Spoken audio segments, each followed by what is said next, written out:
From the building of faith, welcome to Celebration, a Christian talk and variety show with outreaches across the world via television, internet, and social media. You'll hear from some of today's leading authors, preachers, singers, evangelists, songwriters, and local Christian leaders. Now here's your host, president and founder of the Destiny Television Network, Dr. J.T. Guyton.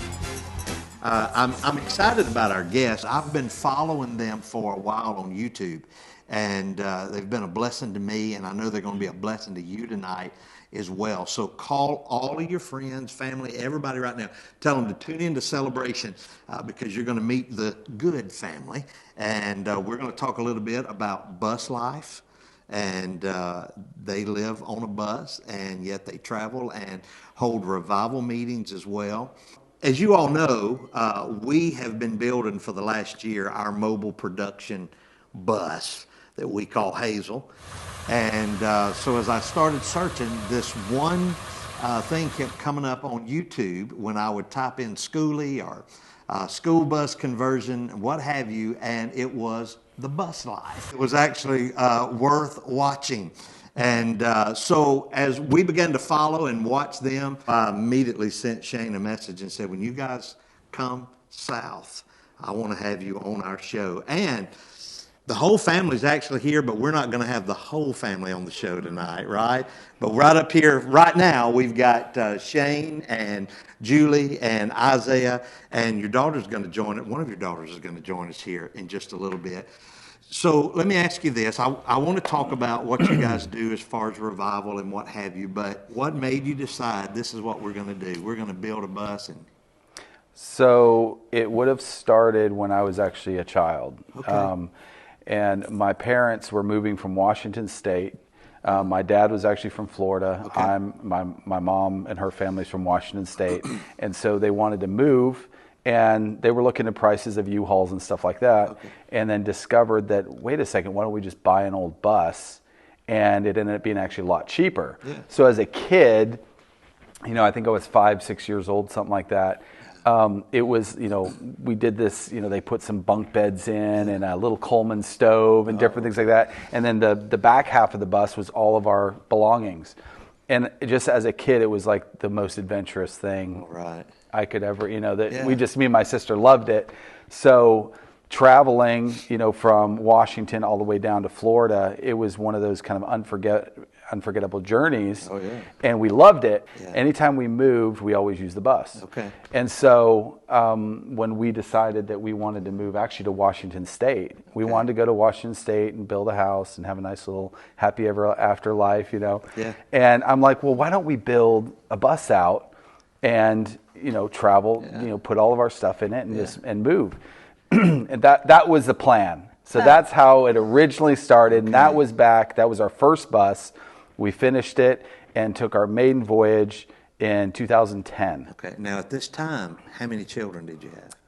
5. We had 5 when we first started. So there were 7 of you on the bus. Yes. At this point. Yes. And that was 11 years ago. 11 years ago. Yeah. And today, there are 10 children, so 10 12 children. in all on the bus. Okay. Yeah. So they range from Isaiah. So they range from 19 to To 9 months. 9 months. Yeah. Wow.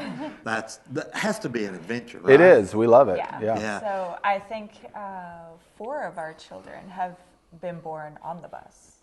Like literally. Yeah. Now that's kind of that's not even something that's on YouTube. So Okay. that's kind of breaking news Yeah. here. Yeah, So okay. you're in on the scoop. All right. I feel important now. And when you live that life, you really get to experience things that so many people do not get to experience this day and time. Yes, when I first found you guys, I did what so many other people have done. I go back, start watching everything from the beginning, right, so I can get caught up. I love to see what's going on because y'all have so much going on from school Yeah.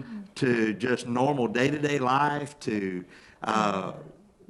where we're going to go next or where we're parking tonight and all that stuff. My favorite, one of my favorites, it was y'all were somewhere and it was just snow. Okay, yeah. I think y'all were like in a Colorado, Home Depot. probably. Probably so. Yeah. Y'all were in like a Home Depot parking lot or Yeah. something and talking about how much warmer it was in the bus, of course, than out here in the snow. So all these adventures on the bus life. Yes. And I know some people maybe cannot wrap their minds around living in a bus. I think that it's been helpful that we raised our children doing bus life. So, I remember in the infancy of bus life that it had probably way more challenges because I think it took about, if I try to remember back, but it took about 3 weeks for us to adjust to like the small space. Yeah. And most of my children were like below my elbow height. So like you weren't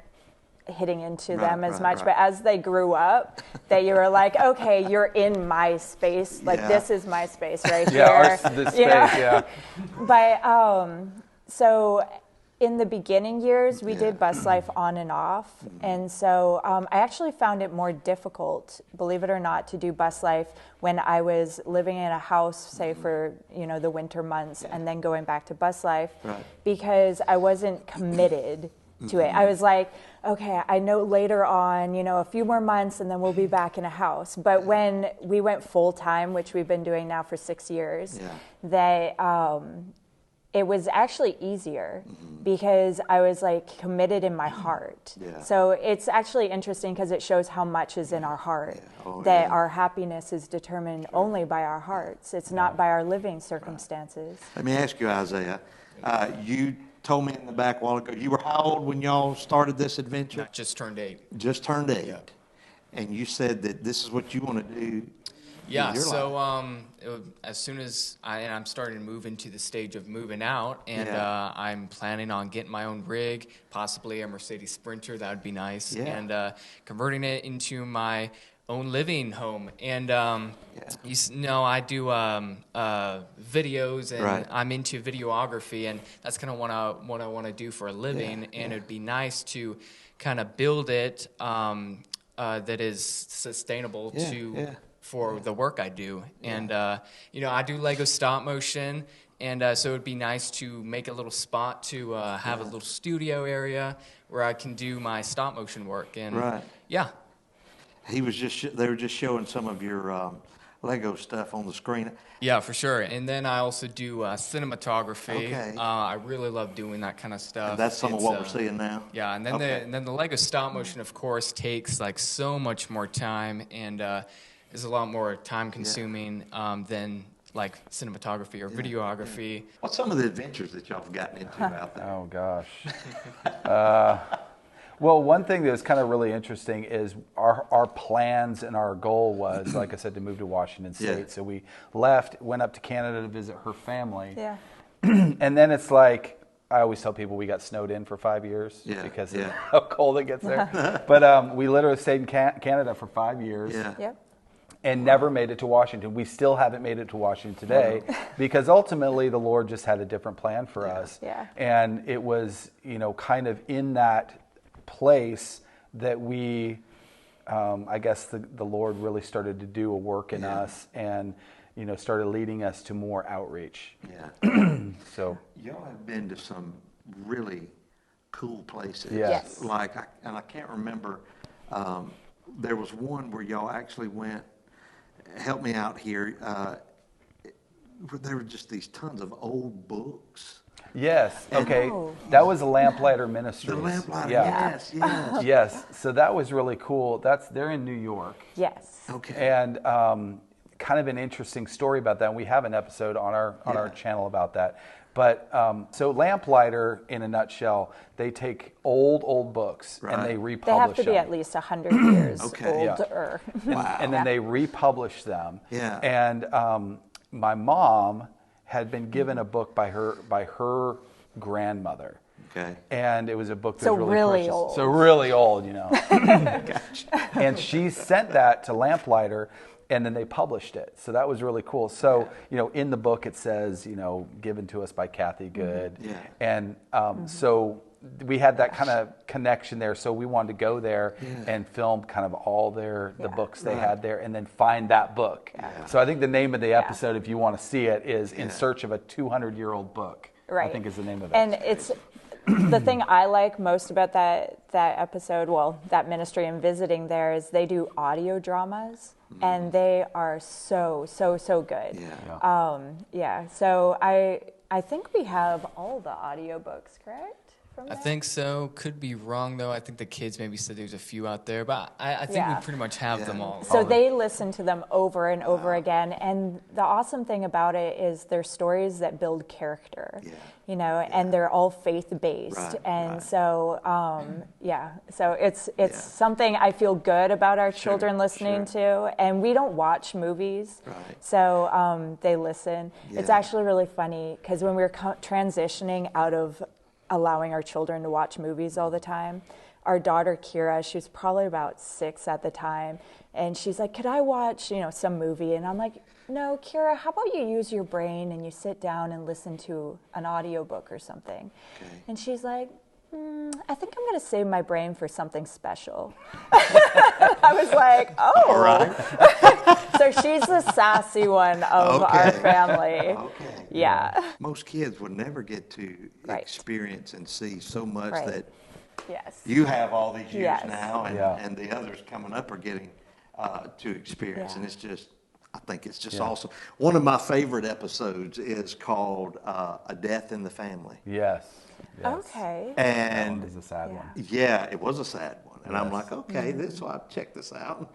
I don't cry a whole lot, but I cried on this one. So, like my mom the other day, she and I were talking, and that's the episode I sent Mom to watch. Oh, great. Yeah, I'm like, hey, you'll be crying in a little bit, but go ahead and watch it. Called A Death in the Family. Yeah. Once again, go check this out on YouTube, and tell us your YouTube page that they need to go check out. Trash Can Films on YouTube. Trash Can Films. Now, where did that name come from? That's kind of a little bit of a long story. I don't know. We were like just kind of, I mean, in the beginning stages, this was like, 5-6 years ago. And of course, I had my channel around for a little longer than that, but we didn't really have a good name developed yet. And we just, I don't know, started thinking. I'd done some Lego stop motion videos before thinking of the name, and there was always this green little trash can in the background, not intentionally, but there always was. And so we're like, what if we just called it Trash Can Films? And so, I mean, we kind of went back and forth, and we're like, let's try it. Yeah. I think he's gotten some interesting comments from people about his channel. And when he was younger, he didn't like that he was getting negative comments about it. And I'm like, hey, but they will never forget the name of your channel. No. It's stuck. It's engraved. That's pretty cool. Yeah. So what got you into the video part of doing the bus life? So the very first video we put on our channel was we were building out our first bus, and at that point I was blogging everything. Yeah. So I would work on the bus all day, take a bunch of pictures, sit down and just blog everything we did. So it was because when I was doing our bus conversion, there wasn't many people at that time doing it. Yeah. And the ones that were being done were like, I bought a bus, I put a couch in it, I've got an RV, it's like, and so I wanted to give people a resource because I never had one. Right. So I wanted to create a resource for people to be able to, do what we were doing, because our first bus was actually very nice. Yeah. And so it started with just that. So our first video I put on was just a bunch of pictures and some narration over it. And that video got like 1 million views. Right. And it's like the worst quality video, it's terrible. Yeah. But then everybody started asking, please give us a walkthrough of your bus, give us a walkthrough. So we decided to do a video. Yeah. Well, those videos were very helpful to us building Hazel, that's for sure. And you guys, y'all do like these meet and greets. Yeah. You go to these different towns. I like those videos too, because like people y'all don't know, they just come up and they're like, we want to see your bus. Yes. Yeah. So those have been really cool, not just the ministry aspect of it, but it's really helped us, I think, because we'll have people like yourself who've watched us. Yeah. We have never met them before.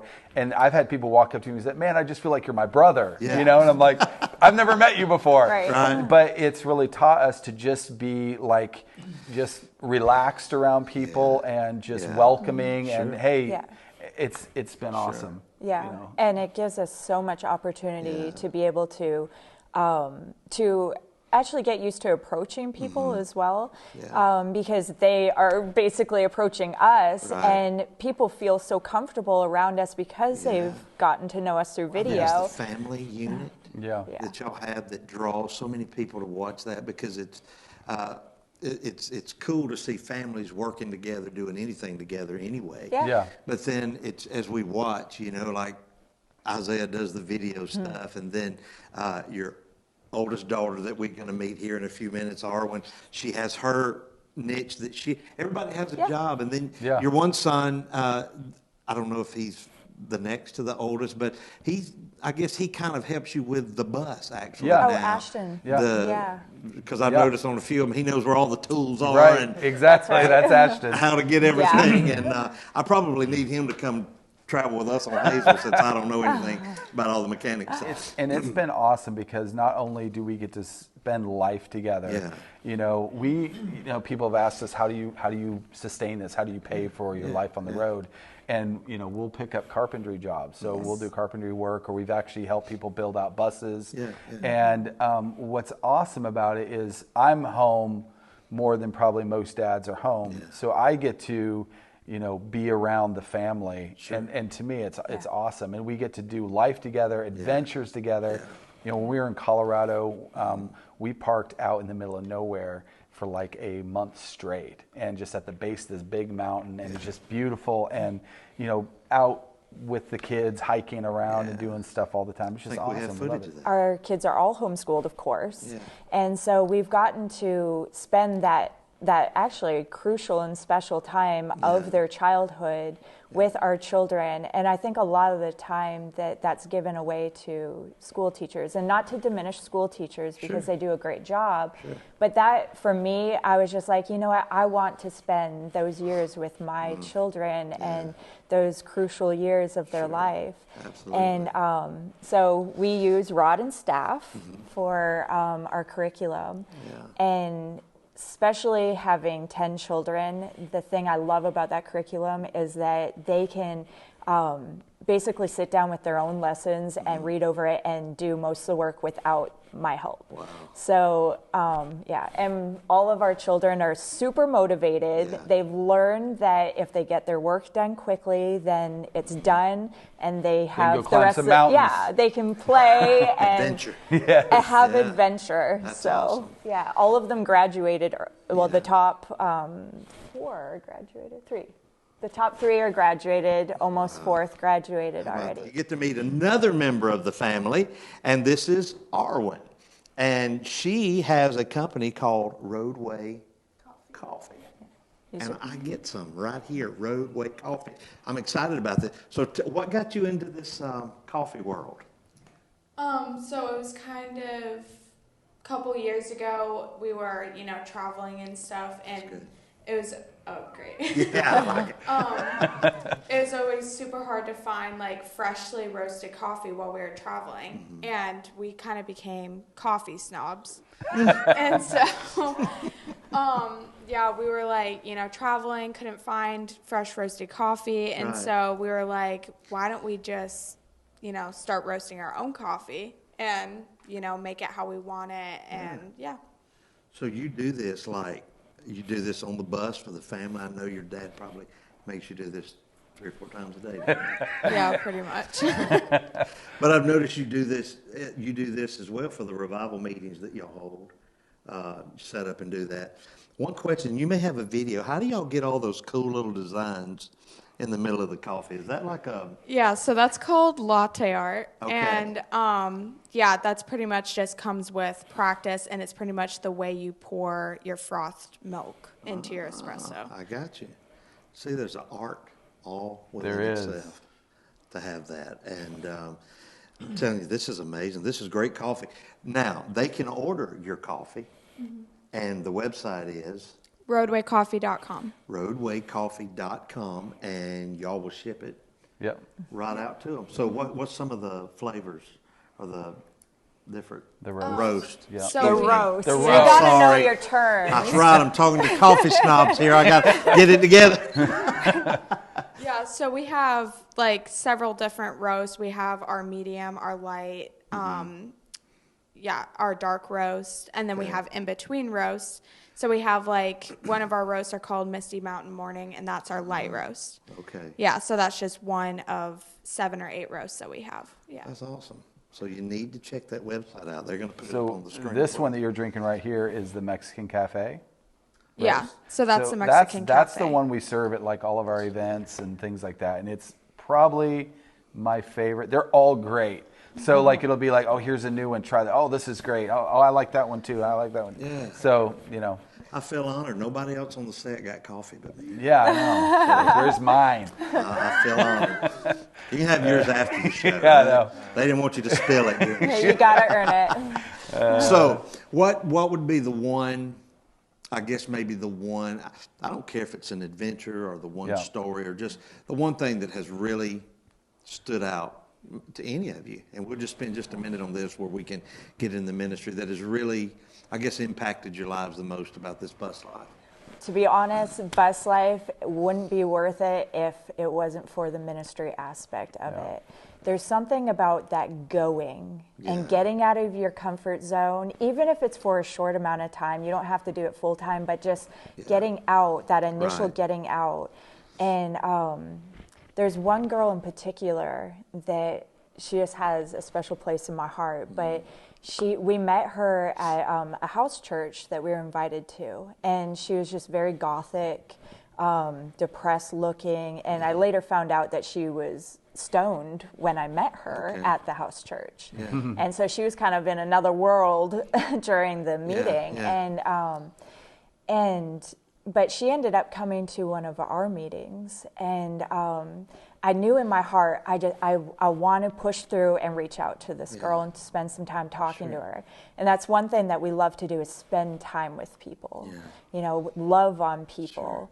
And so this girl, I went and started talking to her, and she just would not hold a conversation with me. And so it was hard to like push through, but I was like, you know, I'll just continue. And I talked to her for a while, and then later on throughout the weekend, I kept talking to her, and her attitude was kind of like, why do you want to talk to me? You know, leave me alone. Right. But she still continued to come to our meetings and stayed. So, but she had a struggle in her life because she had been through so much. She had been an indentured slave here in America, and of the worst kind possible. And she just had a horrible life, was into witchcraft, and inside she was dying. Literally, she looked like a corpse on the outside. If you would have met her, you would have been like, this girl's dying, her heart is dying. And anyway, but when she chose, ultimately, because we loved her so much, she chose to answer the call. The Lord was calling to her, and she just answered. And she went through major deliverance, had a lot of demonic stuff come out of her.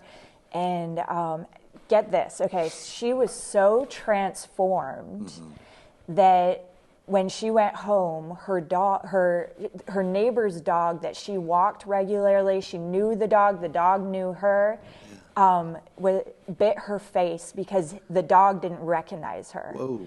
And it was just crazy. And so she later on, and so that's the thing about people choose Jesus, but they don't have people to walk them through this walk.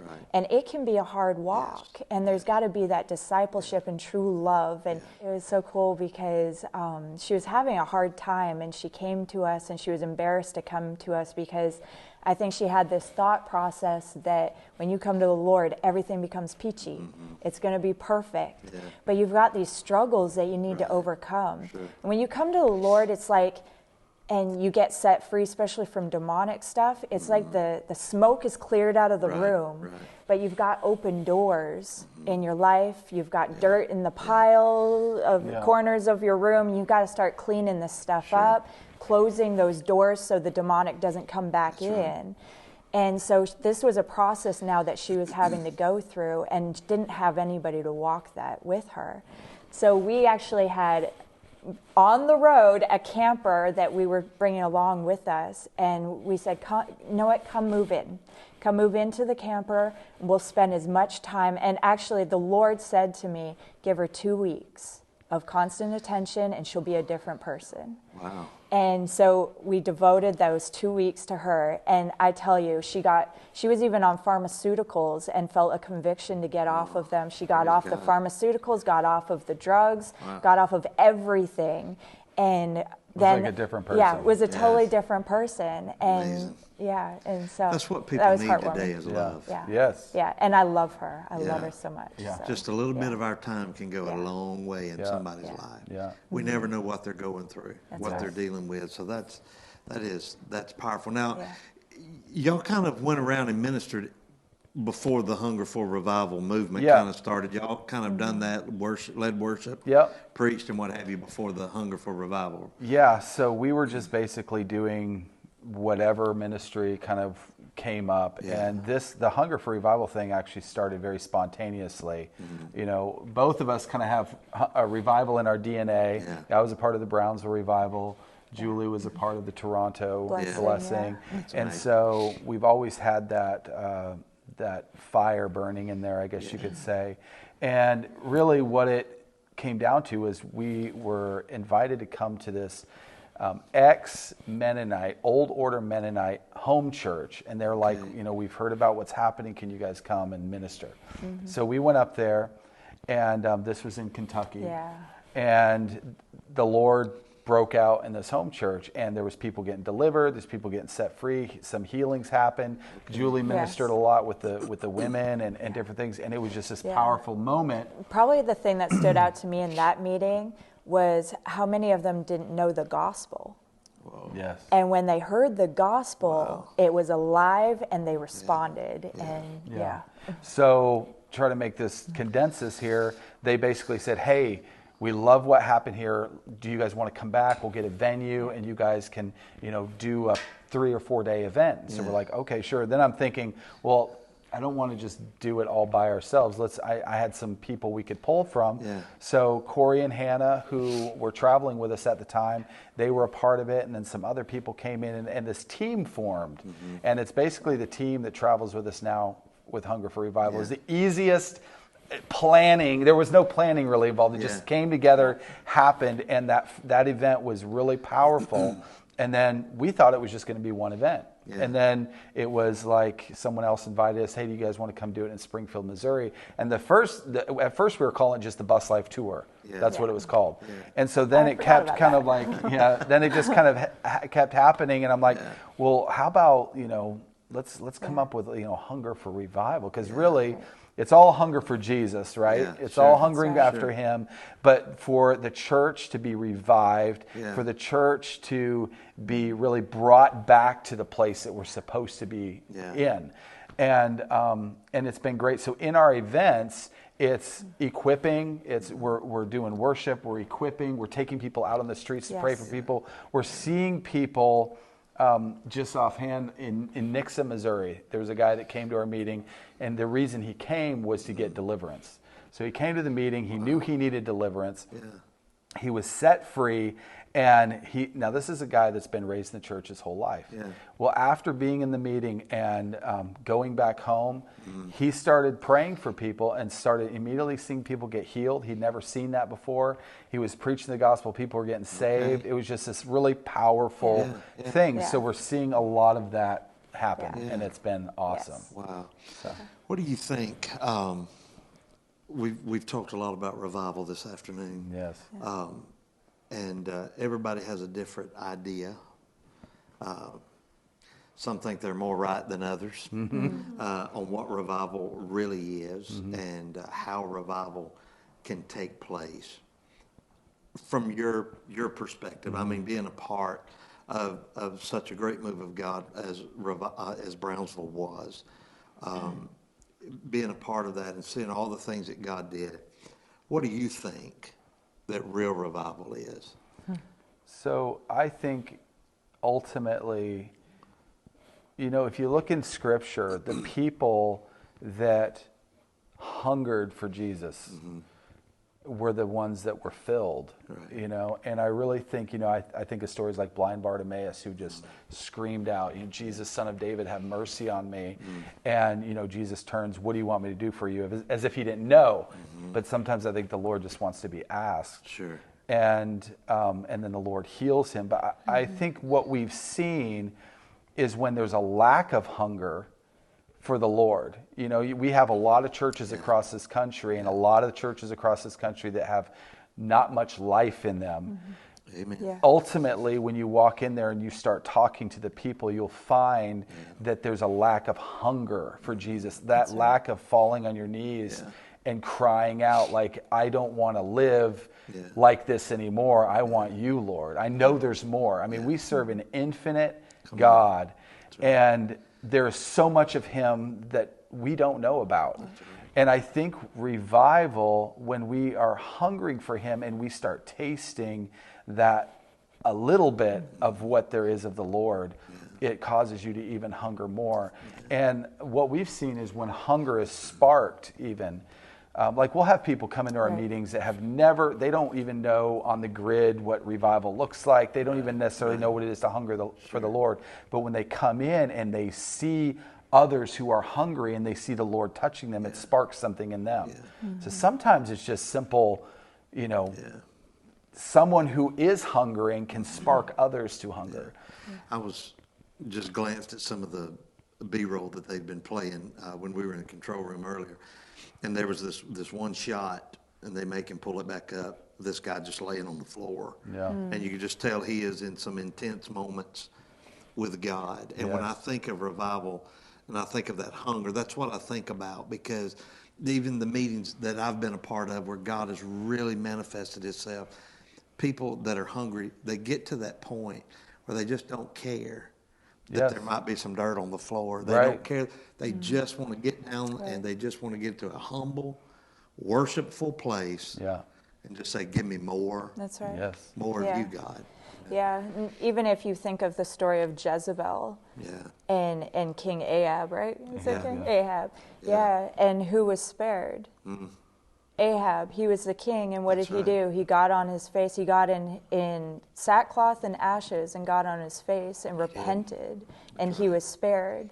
Even all the atrocities that he and his wife conducted, and so you know, whenever it's sin that separates us from God. Actually, the simple gospel is that God came because he wanted to have a relationship with us and us to have a relationship with him, and that Jesus came so we could get back to the place of having a relationship. And when we are having that relationship with him and knowing him, that there's life, taste and see that the Lord is good. So many of us aren't tasting and seeing. And I think that what it's become is Christianity's become a hobby. Something that we do, not something that we are. We should be. We should be like Jesus. Actually, that's what Christian means. Absolutely. To be Christ-like, to be like Jesus. Are we preaching the gospel? Are we healing the sick, casting out demons? He said, all authority's been given to me, so go. I'm commissioning you to go. I'm giving this to you freely as a gift to do all these things. In fact, he said, greater things will you do than me. I'm not walking on water, so I know Jesus is not a liar and there must be more. Yeah, and when you think he raised the dead. And we've seen stories. We've had people on this program that have prayed and dead have come back. We've had people who were dead and come back to life. My mom died and came back to life. But when you think that we can do something greater than laying hands on dead people, I mean, that's right. But we have that kind of power in us as children of God. And to know him, to know the God that created this universe and that he loves us and wants to have a relationship with us. I mean, there's nothing like it. There's nothing like knowing him. Knowing him being the key word there. Just like healing. Once you know God wants you healed, it's so much easier to receive it. And one thing I want to encourage those watching is that this is for, when Jesus said, not therefore go, he was not saying it to just the people that stand on stages, the people that are on TV, the people that have YouTube channels. He was saying it to actually everyone. So everyone that is watching, the Lord has called every single one of us to go. And it doesn't mean you have to get on a bus and do what we're doing. But the powerful thing is, I just want to put this into perspective. So 4 years ago, we were really challenged. Someone said very simply that, did you know that Jesus said these signs will follow those that believe? And they're going to heal the sick, cast out demons. They're going to be preaching the gospel. They're going to be baptizing people. Their life will look like the disciples' lives looked in the book of Acts. That's right. And I'm like, well, as a part of revival, and we've seen some of that stuff before, and but I'm not seeing these things. I'm not baptizing anybody. I'm not seeing anybody, any healed people, getting well. I'm not seeing those things like constantly active in my life. And so we just decided to become more intentional in our lives as believers. We decided to turn the TV off, and we decided to examine our lives and say, do we have any open doors? We've learned a lot about open doors. When you have open doors to the enemy in your life, it can wreak havoc. And so you close those doors, and then you start opening the doors to the Lord in your life. And just to give perspective, so 4 years ago, we had baptized nobody. 4 years ago, we had seen no one healed. Okay, fast forward 4 years, we've probably baptized 300 or 400 people. Oh my gosh. I mean, major contrast. And that isn't to go, it's because we're some kind of special people. No, actually, it's to show that everyone, God's special. And when we say, Lord, we want your way, and now it's like we can't get away from ministry. It's everywhere we go. We could be at a laundromat, and we're, Julie's ministering to somebody, or somebody's coming in to see our bus, and we've just talk about stories. We could literally talk all night about the stories. There's Before so we go further, and time runs out, the next Hunger for Revival event, I think they're going to put it on the screen for you. It's February the 24th through the 26th. And that's going to be in Pensacola, Florida. Yep. And what's the address on that? So if they go to hungerforrevival.com, they've got the address on the screen. But if they go to hungerforrevival.com, we've got the flyers on there. And they can. I think there's even a link to click for Facebook to just RSVP on there. Yeah, and the venue is Potential Church. Okay. In Pensacola. And you said that it's going to be all day on Friday. Is that correct? So Thursday evening is kind of the kickoff. Okay. 6:30, Arwen will be serving her coffee, and gotta go for that. and we'll have worship and kind of orientation. People get to know the team and kind of what the weekend looks like, and then all day Friday and all day Saturday. Okay. And Friday and Saturday in the afternoons, we have teams that will take people out and go out on the streets and just see the Lord work. Wow. Because God delights in using people. And Isaiah will be taking a team out, and Arwen will be taking a team out. And, awesome. So you need to make your plans to go. Good Lord willing, we're going to come down one night if we can. That'd be awesome. And be a part, and we'll bring you some footage and let you see it here on DTV. Make sure you go to YouTube and check out The Bus Life. And on there, you can find out more information about the Good Family and the Good News Bus. Yes. And or you can go to Hunger for Revival on YouTube. Yep. Trash Can Films on YouTube. Or you can go to roadwaycoffee.com and get some coffee, okay? And come to the event, and we're going to have Hunger for Revival t-shirts. Well, there you go. And Bus Life t-shirts and stickers. And we'd love to see you. We'd love to pray for you. Absolutely. Yes. And once again, that's February 24 through 26. So make your plans to go right now, February 24 through 26. And that's on Creighton Rd in Pensacola. Or go to hungerforrevival.com. We tried to push a lot into a small amount of time, didn't we? Y'all probably stayed out more longer than you ever thought you would, but hey. Hey, all things work together for good. That's right. Y'all got to see a lot of stuff and be a part of it, and we're thankful for that.